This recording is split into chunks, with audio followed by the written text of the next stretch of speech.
Hello everyone, it's SpawnPoiint and we are back with a brand new TV to unbox on the channel, and this is one I'm really excited to show you because it not only comes with the new Tandem OLED tech, 4K, Dolby Vision and VRR, but it's also the brightest TV that I've ever used. It's the new 77-inch LG OLED Evo M5. Now it also shares the same screen that you'll find on the LG G5, but this one is a true wireless TV. I'll show you how this works on both my PS5 Pro and PC. But today we're going to get this unboxed and set up, then I'll show you some awesome gameplay, see how it compares to my LG G4 and why this could be the best TV in 2025. Now everything I cover other than the wireless connectivity applies to both the LG M5 and G5. As always though, any questions you've got, just drop those below and I will answer them for you.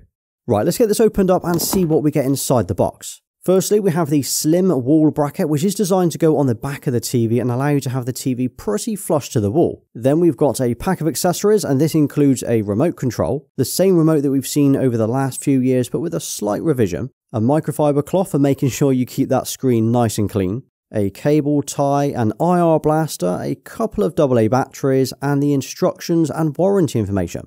It also comes with a separate power cable for the Connect box. Then if we slide the TV box off and unwrap the TV, I can show you what's different back here. Now if you've seen a G-series TV before, you'll know that this area here usually houses all of the connectors including HDMI, network and various other ports. But because this is a wireless TV, there are no ports at all on the back of the TV. The only cable we have here is the hardwired power cable down here at the bottom. Other than that, it basically looks like an LG G5 with the clean metal frame and the silver finish to the back and the sides. Overall, it's a nice looking TV that most people would probably think was a G-series, which isn't a bad thing. Now when it comes to attaching it to your wall, you could use the provided wall bracket, but like most of my TV installs, I will be using my own VESA arm instead. Now this here just attaches to the back of the TV and screws into place using the 300 by 300 VESA holes.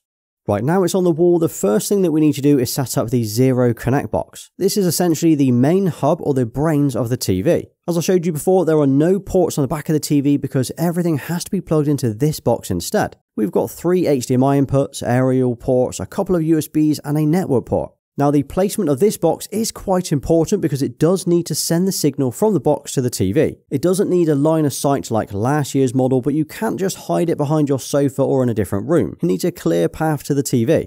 So I did a little bit of testing to see where the best placement in my room could be, and as I moved it around, I could see the signal strength would go from red to green to blue, indicating it was a strong signal. Of course, I could put this right next to my TV, but I wanted to test this out properly, so for now I've put it over here on my shelves. This is about 10 feet or 3 meters away, but you can actually use this box up to 33 feet or 10 meters.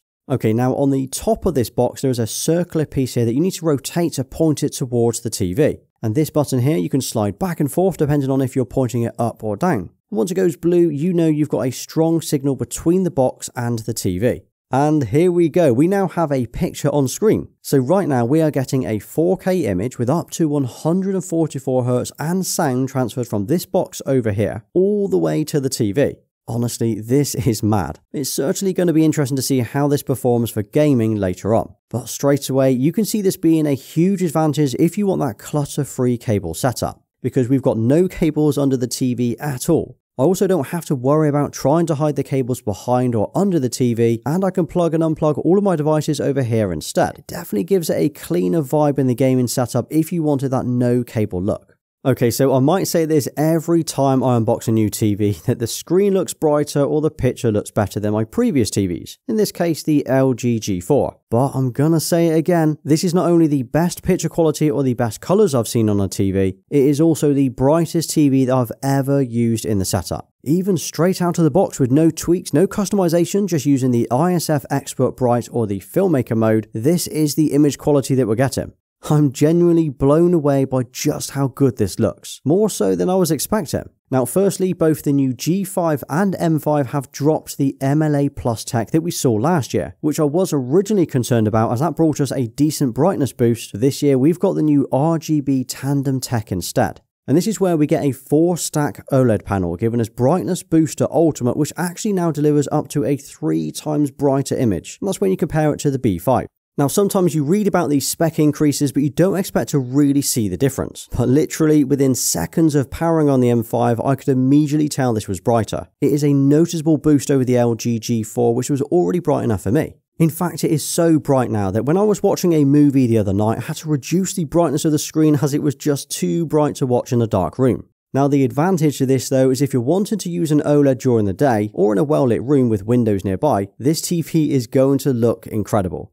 But it's not just the overall brightness of the screen, it's the vibrancy of the colours and the brightness of the colours too. So it's all good saying that the whites are brighter or the contrast is better, but the colours of this screen are so much more saturated, but not in an oversaturated way. It doesn't look like I've just stuck the vivid mode on, as it still looks natural. It's giving me QD OLED level of colours and brightness, but on a WOLED panel. It's like the perfect colour. Then there's the black level. So generally speaking, OLEDs have incredible black levels due to the self-lighting pixels. You're always going to get those perfect blacks and a true black image in those dark scenes. Also, the M5 carries the CPF 60 certificate, or the circadian performance factor, which essentially means it emits less blue light, which is better for your eyes. This is also a 4K HDR screen, which means movies or games or content that you watch on here that supports 4K or 4K HDR will naturally look incredible, whether that's a movie on Netflix or a show on Disney+. Plus the fact that this supports not only HDR but Dolby Vision, you're getting, in my opinion, the best HDR picture that you can get on a TV.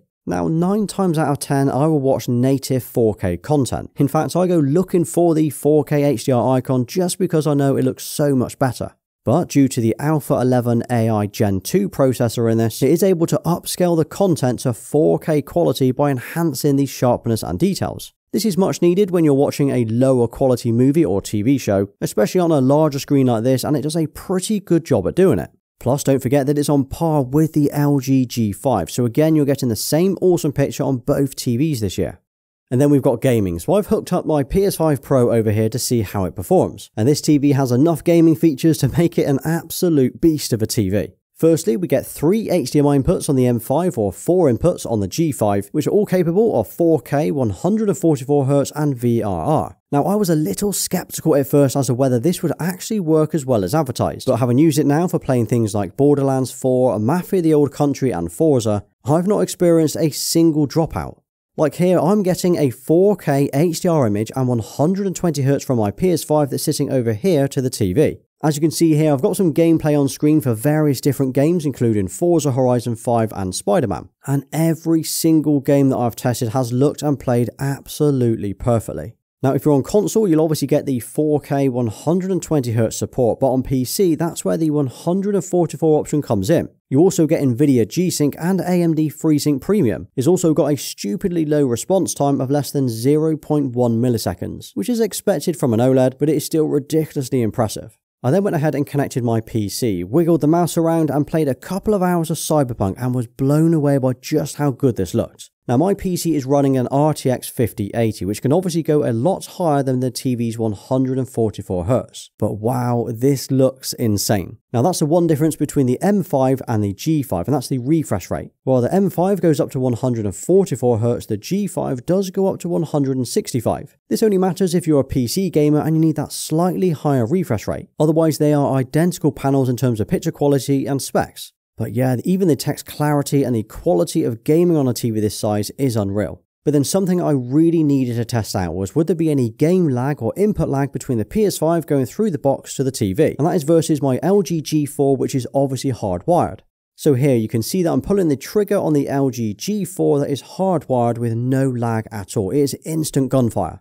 And then here I'm using the LG M5 where the PS5 is connected to the box. And as you can see here, there is no lag at all. It is still instant, and you'd never have guessed that the PS5 was wirelessly sending the signal to the TV. It wasn't until I did this test that it really made me realise how instant the Zero Connect box must be. And don't forget, we still have the game optimizer. So if you press the settings button while you're in game mode, you get the game dashboard across the bottom. This shows us things like the current hertz, where the VRR is on, and what resolution you're running. This is a great way to check the current stats or output of a game, as well as tweak your settings in the game dashboard. Now, I would assume that most of you will use a TV like this with a console or PC. But if you don't have either of those, you can use the game portal, which has gaming apps on the TV. Xbox Game Pass now has a dedicated app where you just need a controller and a subscription, and you can play the game straight off the TV. Or the Nvidia GeForce app, again, just grab a controller, connect it to the TV, and you're good to go. As for the screen coating on the G and the M5, they both handle reflections pretty well. Once again, they've got the incredibly dark, almost black tint to them, which means during the day they hardly show reflections, and once it's switched on, you will see virtually none. Now that's down to a combination of the tint and the brightness of the screen. Of course, pointing it directly at a window, you're going to see those in the reflection, but in normal viewing conditions, this looks great. Also, the viewing angles on this TV are incredible. It's one of the reasons I always choose or prefer to choose an OLED over an LCD, because you can view the screen from pretty much anywhere in your room. I know most of you will watch this straight on, but if you've got seating to one side or you're moving around, you won't lose any contrast or picture quality. So throughout today's video, we have had the Zero Connect box over here on the shelves, and honestly, it's worked flawlessly. But one of the things I wanted to test out was whether or not the TV would work without the Connect box on. So I tried switching the TV on with just the remote control, but then was instantly greeted with this icon on screen. This was kind of expected, but it means that you're not able to use the TV without the box just by watching the apps on the TV. You do need this box installed. Another thing I wanted to test out was putting the Connect box in a location where I would walk past the box, like here next to my sofa. And from my testing, if I walked past the box given it enough space, like a few feet away, it wouldn't cause any issues to the signal. But if I walked really close to it, almost blocking the front of the box, the picture would freeze and drop out. So although it doesn't necessarily need line of sight, it does need enough space in order for it to work. As for the apps and the UI of the TV, is pretty much exactly the same as every other 2024 or 2025 LG OLED. So we've got access to various apps including Netflix, BBC, Amazon Prime, Disney Plus and Apple TV. All of these can be controlled using the Magic Remote Control, where you can wave it around on screen using the Air Mouse feature. Then if you press the Home button, it brings you to the app screen. And if you press the new Home Dashboard button, it brings you up to the Home Hub. In here you can see your various HDMI ports or other smart home devices all in one place. And here's a cool tip: if you press and hold the Home Dashboard button, it lets you quickly select the different HDMI inputs across the bottom of the screen. And then in the main settings area, we've got access to various picture and sound settings including Vivid, Standard, Cinema, Game Mode or Filmmaker Mode. And under Advanced settings, you can obviously change things like the brightness, contrast, black levels and so on. Now I always tweak these settings for new TVs, but I can tell you now that straight out of the box, this literally is the best looking TV that I've used. I honestly haven't messed around with the settings too much today other than the brightness and switching the energy saving mode off. Also on the remote control is the new AI button, which you can use for the AI features on the TV. These features include the AI Voice ID, and this is where the TV will recognize you by your own voice. It will then automatically switch accounts and adjust the TV settings that you've previously set. AI Concierge is a smart AI assistant that's designed to suggest content to you, whether that's a list of content or search keywords that could be of interest to you. Then there's also the AI Search and the AI Chatbot, which essentially searches and gives you answers to your questions that you might want to ask. And the last feature worth talking about is the AI Picture Wizard. I've used this before and it's a clever way of tweaking your picture profile without spending hours messing around in the settings. And similarly to that is the AI Sound Wizard, which also does the same thing but for audio.